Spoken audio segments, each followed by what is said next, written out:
ایک حدیث پیش کی جاتی ہے کہ امام زمانہ علیہ السلام جب تشریف لائیں گے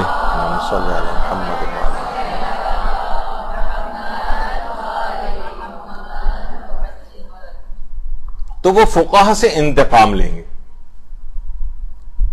ایک حدیث ہے اور یہ سوشل میڈیا کے اوپر پوری پھیلائی جاتی ہے اور باقاعدہ کتابوں کے حوالوں کے ساتھ ہوتی ہے. اچھا وہ کتابوں کے حوالے کتابوں میں موجود ہے لیکن ابھی میں بتاتا ہوں کہ اس کی کیا ہے. مثلا وہ کہیں گے دیکھیے جناب الزام الناصب کے اندر موجود ہے علامہ علی حائری یزدی حائری کی جو کتاب ہے اور چہرہ درخشاں امام زمانہ کے نام سے اس کا فارسی ترجمہ بھی ہو چکا ہے اور شاید کہ میرا خیال ہے کہ اردو ترجمہ بھی ہو چکا ہے. تو اس کے اندر بھی یہ روایت موجود ہے کہ امام زمانہ فقہا سے انتقام لیں گے. پھر جو ہے دلائل الامامہ اس کے اندر بھی یہی حدیث موجود ہے. اس کا بھی حوالہ آپ کو ملے گا لکھا ہوا اس حدیث کے ذیل میں. یوم الخلاص جو کہ کامل سلیمان کی کتاب ہے اس کے اندر بھی یہی والی روایت جو ہے وہ لکھی ہوئی آپ کے سامنے پیش کی جائے گی کہ امام زمانہ جب آئیں گے تو فقہا سے انتقام لیں گے. اچھا اب دیکھیے یہ جو حدیث ہے نا اصل میں حضرت امیر المومنین علیہ الصلوۃ والسلام صلی اللہ علیہ محمد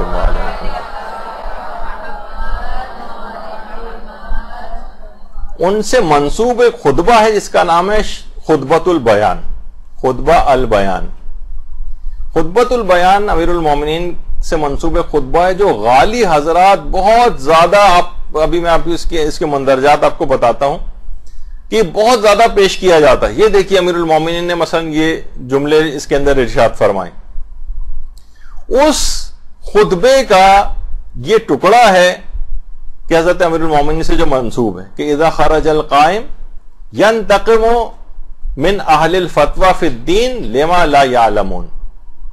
امام زمانہ جب قیام کریں گے تو وہ دین میں فتویٰ دینے والوں سے انتقام لیں گے اور یہ وہ افراد ہوں گے لما لا یعلمون کہ جو کہ علم نہیں رکھتے تھے اور فتویٰ دیتے تھے. یہ والا جو جملہ ہے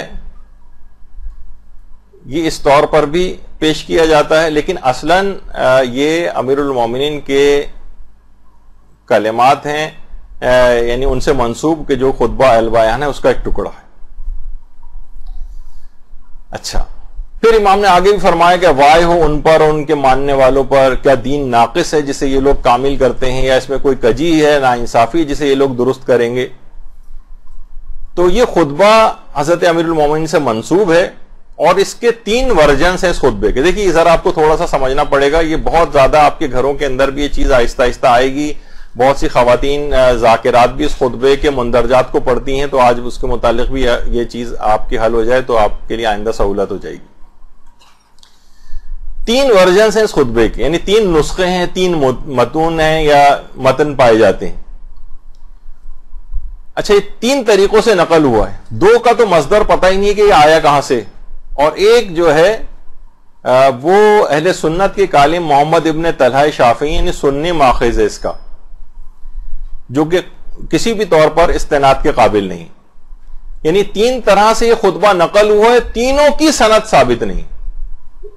اس خطبے کی سند ہی ثابت نہیں کیونکہ اس میں بعض ایسے عقائد کا بیان بھی ہے کیونکہ عقائد کے اندر آپ کو پتا ہے کہ یعنی صحیح حدیث ہونی چاہیے. شیعہ راوی اس کو بیان کریں وہ عادل بھی ہوں تب ان کی بات عقائد کے اندر مانی جائے گی اور اس کے اندر عقائد کے متعلق یعنی عقائد میں بہت سے بنیادی عقائد کو ڈھا دیا گیا اس خطبے کے اندر. اس کی ایک تو سند ثابت نہیں ہے. دوسرا ہے کہ اس خطبے کے جو راوی ہیں وہ عبداللہ ابن مسعود ایک صحابی ہیں اور یہ خطبہ یعنی جو اس میں ملتا ہے روایات میں کہ خطبہ جو منسوب ہے امیر المومنین سے یہ 40 ہجری میں حضرت امیر کی شہادت سے کچھ دن پہلے ہی دیا گیا تھا. یعنی اس لحاظ سے کہا جا سکتا ہے کہ سب سے آخری خطبہ ہے یہ کہ جو امیر المومنین نے دیا ہے جس کی نسبت امیر المومنین سے دی جاتی ہے 40 ہجری جبکہ عبداللہ ابن مسعود 33 ہجری میں انتقال کر چکے تھے. تو انہوں نے 7 سال بعد انتقال کے بعد آ کر اس خطبے کو کیسے روایت کر لیا؟ سب سے پہلے تو یہاں سے اس کا بات ختم ہو جاتی، عبداللہ ابن مسعود. اچھا، پھر اس کے یعنی یہ خطبہ جو ہے آیت اللہ سید جعفر مرتضی عاملی، جو آیت اللہ شبیری زنجانی کے ساتھ بیٹھے ہوئے آپ کو نظر آ رہے ہیں، انہوں نے اس خطبے کی تحقیق پر ایک پوری کتاب لکھی، خطبۃ البیان فی المیزان. پوری کتاب لکھی اور اس میں ہر طرح سے ثابت کیا ہے کہ یہ خطبہ بالکل ناقابل اعتبار ہے. اور ہمارے جو بہت ہی رجالی علماء کے اندر آیت اللہ بلکہ جو محدث بھی تھے اور کتابوں کے اوپر سب سے زیادہ کتاب شناس جن کو کہا جاتا ہے، وہ آغا بزرگ طحرانی. آغا بزرگ طحرانی، ان کی کتاب ہے الذریعہ الی تصانیف الشیعہ. اس میں آغا بزرگ طحرانی نے کہا ہے کہ اس خطبے میں اتنی غلط تراکیب استعمال ہوئی ہیں، لغویہ اور صرف و نحو کی اتنی زیادہ غلطیاں ہیں کہ حضرت امیر المومنین جیسے فصیح و بلیغ شخص صاحب نہج البلاغہ کے لیے اس کا صدور محال ہے. یعنی امیر المومنین جیسا فصیح و بلیغ شخص اتنی غلطیاں خطبے کے اندر کرے، پاسبل ہی نہیں. اس کے معنی بھی یہ ہوئے کہ یہ اس لحاظ سے ناقابل اعتبار خطبہ. پھر اس کے اگر متن کو بھی اگر ہم پڑھیں اس خطبے کے، تو اس میں دیکھیے کیا ہے، اس خطبے میں علم نہ رکھنے کے باوجود فتویٰ دینے والوں کی مذمت ہے. یعنی علم نہیں ہے پھر فتویٰ، لما لا یعلمون، یعنی کن لوگوں سے انتقام لیں گے جن کے پاس علم ہی نہیں ہوتا. کوئی بھی جاہل شخص وہ فتویٰ دینے لگے، اگر اس سے امام انتقام لیں گے. بالفرض اگر ہم اس خطبے کو صحیح مان بھی لیں تو یہ جاہل افراد کے جو علم نہیں رکھتے ہیں، وہ اگر فتویٰ بازی کا کوئی کام کریں گے تو امیر المومنین ان سے آ کر انتقام لیں گے. تو لیکن جو دین میں فقیہ ہیں، پڑھے لکھے افراد ہیں، ان سب بلکہ دنیا میں سب سے زیادہ جن کی ہم عالم سمجھ کے تحقیق کرتے ہیں، ان کا علم تو دنیا میں سب سے زیادہ ہوتا ہے، تو ان کی مذمت خود بخود اس لائن میں لما لا یعلمون، جو علم نہیں رکھتے تھے اس کے باوجود فتویٰ دیتے تھے، ان کی مذمت اس کے اندر کی گئی. تو اس میں بھی دیکھیے اس طرح سے کہ یہ تو جاہلوں کا، یعنی ان افراد کا ہے جو طریقہ اہل بیت سے ہٹ کر ہیں، جو ائمہ معصومین کی حدیثوں کو لیتے ہی نہیں. آپ دیکھیں نا کتنے مسلمان، غیر شیعہ مسلمان فقیہ ایسے ہیں کہ جو ائمہ اہل بیت سے روایات کو یکسر لیتے ہی نہیں اپنے فقہی مسائل کے استنباط کے لیے. تو یقیناً اس طرح کے بہت سے خطبے اگر کسی جگہوں پہ الگ الگ ائمہ نے جو جہاں ہم آگے چل کے جب ہماری گفتگو آئیں گی تو اس میں آئے گا کہ جہاں پر ان افراد کی اور ان علماء کی مذمت کی ہے، اس سے زیادہ تر وہ غیر شیعہ فقیہ حضرات جو ہیں وہ مخاطب ہیں امام کے، جو کہ ائمہ کی احادیث سے ہٹ کر اپنے ذاتی جو نظریات ہیں اور قیاسات ہیں اس کے اوپر فتویٰ دیتے ہیں. ان کی مذمت کی گئی. اچھا، کچھ علماء ایسے ہیں کہ جو بہرحال جو خطبۃ البیان کو کہتے ہیں، بالفرض اگر اس کی سند صحیح ثابت بھی ہو جائے تو اس کے اندر جو باتیں کہی گئی ہیں نا اس کی ہم کچھ تعویل کریں گے. وہ تعویل کرنے والے علماء بھی الگ ہیں، لیکن اکثریت جو ہے جو بڑے بڑے فقہا کی، یعنی خطبۃ البیان کے متعلق جو علماء کے فتاوے ہیں اس کے اوپر پوری کتابیں لکھی گئی. اور اگر آپ اس لحاظ سے دیکھیں کہ آیت اللہ سیستانی سے بھی خطبۃ البیان کے متعلق پوچھا گیا کہ اس کے متعلق آپ کی کیا رائے ہے، تو آیت اللہ سیستانی نے بھی اس سلسلے میں یہ بات بیان فرمائی کہ فالظاہر انہ لا اساس لہا، ظاہر یہ ہے کہ خطبہ البیان کی کوئی اساس اور بنیاد ہی نہیں. باقاعدہ آیت اللہ سیستانی نے اپنے فتویٰ کے اندر بھی یہ چیز بیان کی. آیت اللہ شیخ جواد تبریزی، ان سے پوچھا گیا کہ آپ کا اس متعلق کیا رائے ہے، تو انہوں نے بھی یہی والی بات کہی کہ ہمارے نزدیک اس خطبے کی سند امیر المومنین سے یعنی ثابت نہیں ہے، یہ خطبہ ان کے نزدیک ثابت نہیں. آیت اللہ حافظ بشیر نجفی سے جب پوچھا گیا، انہوں نے بھی یہ بات کہی کہ خطبہ ہمارے نزدیک ثابت نہیں کہ امیر المومنین نے ارشاد فرمایا. اسی طریقے سے آیت اللہ خوئی سے بھی جب پوچھا گیا کہ اس خطبے کی جو امیر المومنین سے منسوب ہے اس کے متعلق آپ کی رائے کیا ہے، تو آپ نے بھی فرمایا لا اساس لہا، اس کی کوئی اساس اور کوئی بنیاد نہیں. آیت اللہ خوئی کا بھی یہ جملہ ہے. آیت اللہ فاضل لنکرانی سے پوچھا گیا تو انہوں نے بھی یہی بات کہی کہ ہم نے کسی بھی معتبر کتب شیعہ کے اندر اس خطبے کو نہیں دیکھا ہے، اور اس کے مضامین بھی جو دین کے جو علوم ہیں اور جو باتیں اور حقائق ہیں ان سے بالکل مماثلت نہیں رکھتے ہیں، اور بہت سے کلمات تو ایسے ہیں جس میں توحیدی کو باطل جو ہے وہ کر دیا گیا ہے، اور یہ بہت امیر المومنین جیسے کمال عرفان اور معرفت رکھنے والے، جو پروردگار کی معرفت رکھنے والے سے بہت بعید ہے. بھی میں چند مثالیں دوں گا کہ اس کے اندر کیا ہے جو عام طور پر پیش کی جاتی ہے. تو اور کسی کو دیکھنا ہو تو فرماتے ہیں کہ توحید جو نہج البلاغہ کے اندر امیر المومنین نے بیان کی، اس سے تو بالکل ہی یعنی اس میں اس خطبے میں تو ایک لحاظ سے توحید پر ہی ہاتھ صاف کر دیا گیا. اچھا ایسا کیوں ہوا اس خطبے کے اندر؟ پھر اس کے بعد آیت اللہ سعید الحکیم سے بھی یہ بات پوچھی گئی. انہوں نے بھی کہا کہ کسی معتبر طریقے سے خطبہ ثابت نہیں ہے کہ یہ امیر المومنین نے ارشاد فرمایا. علامہ مجلسی بھی کہتے تھے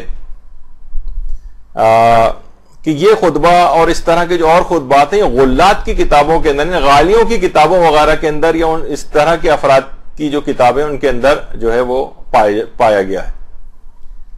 اور آیت اللہ حسینی شاہرودی سے بھی جب پوچھا گیا تو انہوں نے کہا یہ جو خطبہ ہے اس کی سند کے لحاظ سے معتبر نہیں، اور معتبر اسناد سے ہم تک یہ نہیں پہنچا، اور نہج البلاغہ اور دیگر معتبر کتب میں بھی یہ خطبہ وارد نہیں ہوا. متن کے لحاظ سے بھی اس میں اضطراب پایا جاتا ہے، اور ایسی تعبیرات، الفاظ اور مطالب ہیں جو ممکن ہی نہیں ہے کہ امام علیہ السلام سے صادر ہوا. اور آیت اللہ ناصر مکارم شیرازی بیان فرماتی ہیں یہ خطبہ مجعول ہے، جعل کیا گیا ہے، بنایا گیا ہے، لوگوں نے خود بنایا ہے بیٹھ کے اس کو. اچھا اس سے ملتا جلتا ایک اور بھی خطبہ ہے، یہ بھی آپ کو یہ اکثر فیس بک وغیرہ کے اوپر اس کے مندرجات امیر المومنین کے فضائل کے لحاظ سے یہ بیان کی جاتے ہیں. خطبہ افتخاریہ یہ ذرا ہٹ کر ہے، لیکن اس کا بھی لب و لہجہ بہت حد تک خطبہ البیان سے ملتا ہے. اس کے اندر بھی بہت ساری باتیں دیکھیے اسی قسم کی ہیں. مثلا اگر آپ ضروری نہیں کہ خطبے کی ہر بات غلط ہو، لیکن کچھ باتیں اس کے اندر ایسی ہیں کہ اگر اس کو اگر انسان پڑھے، مثلا لکھا ہے کہ میں ہی صاحب حشر و نشر ہوں، اور میں ہی عابد ہوں اور میں ہی معبود ہوں. یعنی امام امیر المومنین کہہ رہے ہیں میں ہی عابد ہوں، میں ہی معبود ہوں. تو اس طرح کے بہت سارے الفاظ ایسے ہیں کہ جس میں یہ چیزیں ان خطبات کے اندر جو ہے توحید کے اوپر کافی ہاتھ صاف کیا گیا. تو بہرحال آیت اللہ سعید الحکیم سے جب خطبہ افتخاریہ کے متعلق پوچھا گیا تو انہوں نے یہ کہا کہ یہ خطبہ بھی ہمارے نزدیک اس کی نسبت امیر المومنین سے ثابت نہیں. تو اچھا اب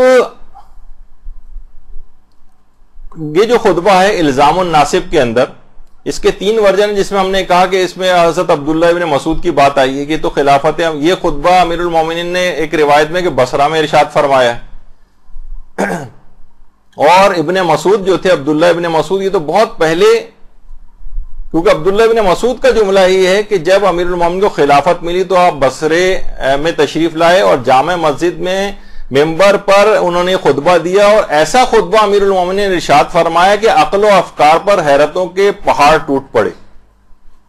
یہ ان کا جملہ ہے. عبداللہ ابن مسعود نے کیسے کہہ دیا جبکہ 7 سال پہلے عبداللہ ابن مسعود انتقال کر چکے تھے، اس وقت زندہ ہی نہیں تھے. خطبہ 40 ہجری میں جو ہے وہ امیر المومنین نے سے منسوب ہے. اچھا اس خطبے میں بہت ساری باتیں ایسی ہیں جو صحیح احادیث کے بھی خلاف ہیں.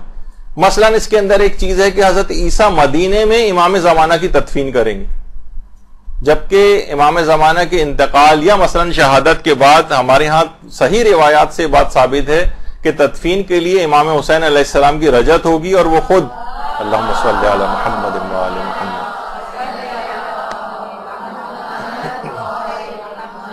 اور وہ خود آ کر ان کی تدفین کریں گے. ان کا غسل، کفن، دفن، حنوط وغیرہ سب امام حسین علیہ السلام آ کر کریں گے.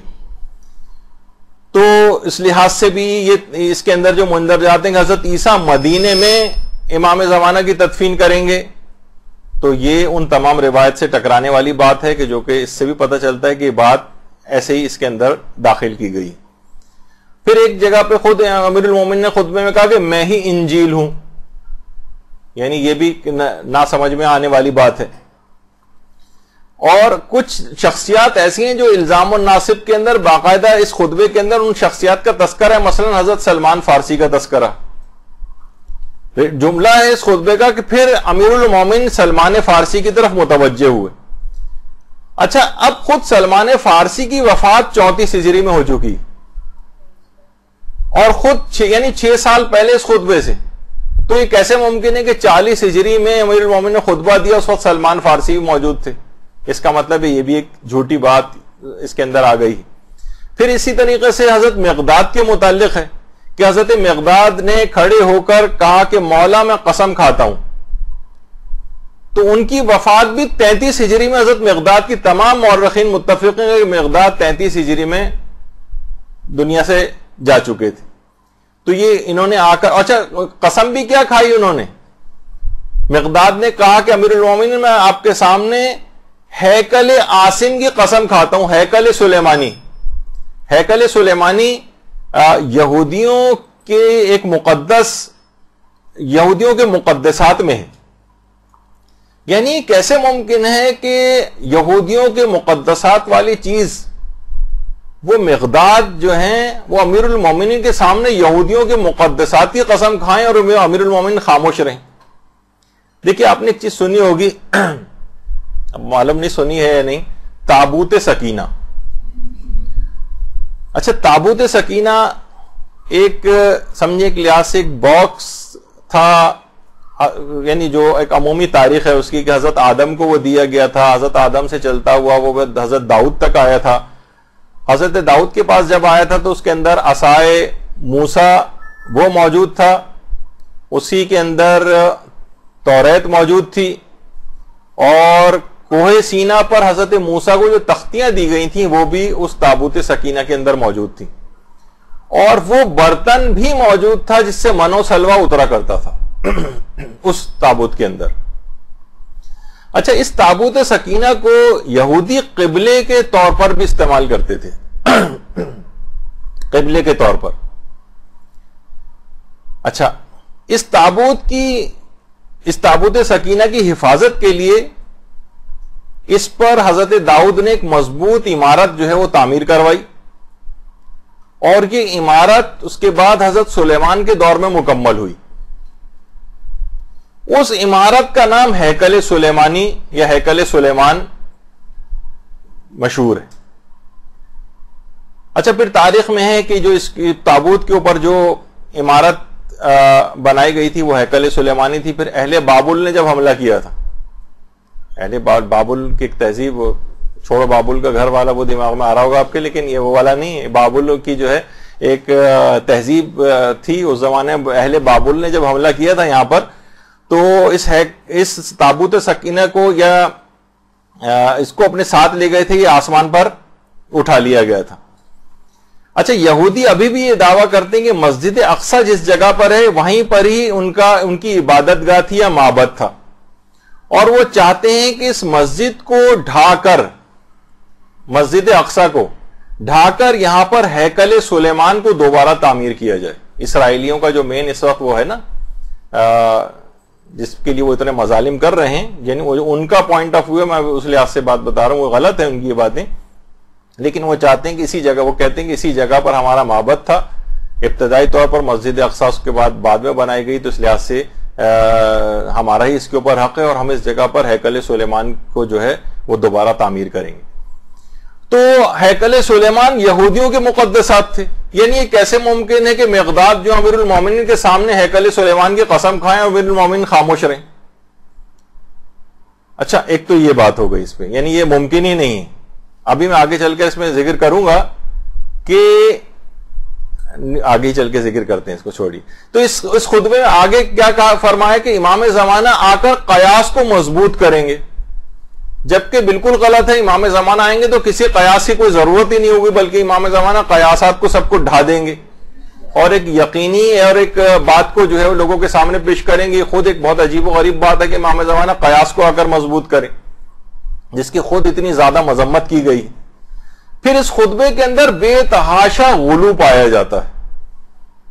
مثلا اس کے اندر یہ خطبے میں کہ میں مسبب الاسباب ہوں، جو پروردگار عالم کی ذات ہے اس کے متعلق امیر المومنین نے اپنی طرف نسبت دیں، ممکن نہیں ہے۔ پھر آگے فرمایا کہ میں ہی اول و آخر و ظاہر و باطن ہوں،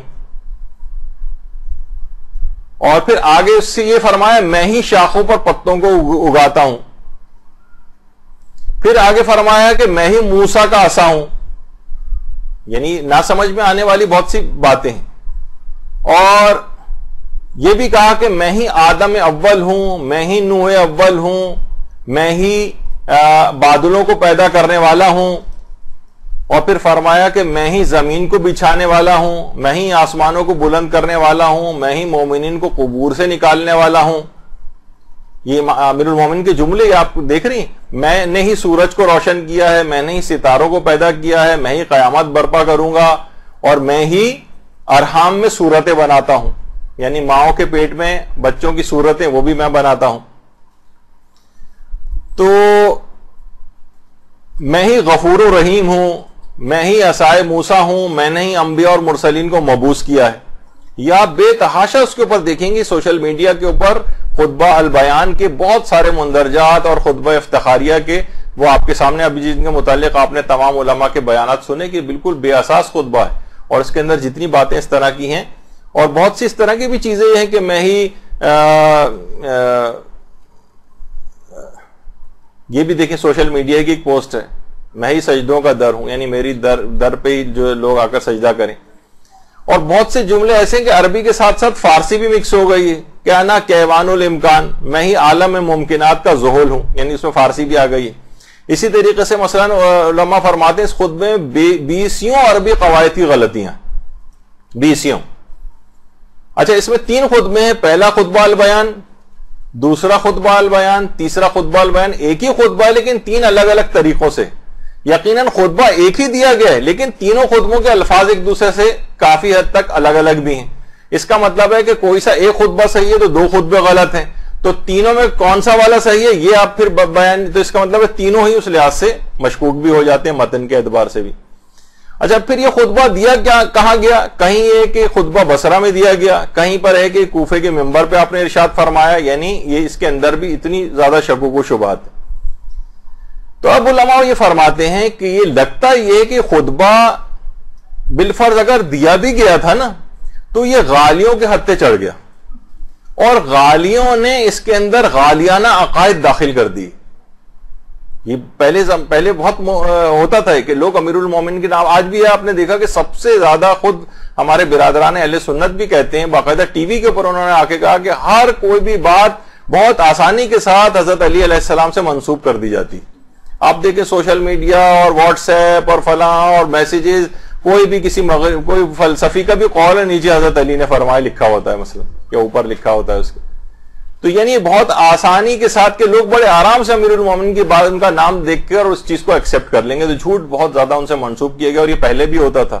تو یہ خطبہ غلات کے ہاتھوں جو ہے وہ لگ گیا، بلکہ علماء نے کہا نہ صرف غلات نے اپنی چیزیں اس میں شامل کی، بلکہ باطنیہ جو فرقہ اور صوفیہ ہے انہوں نے، اور یہود و نصارہ سے بھی تحریف شدہ ہے کہ وہ مثلا کہہ رہے ہیں ہیکل سلیمانی کی قسم، اور میں ہی عصائے موسیٰ ہوں، اور میں ہی انجیل ہوں. یعنی یہودی، عیسائی، غالیوں اور صوفیہ سب نے اپنی اپنی چیزیں اس کے اندر بھر دی.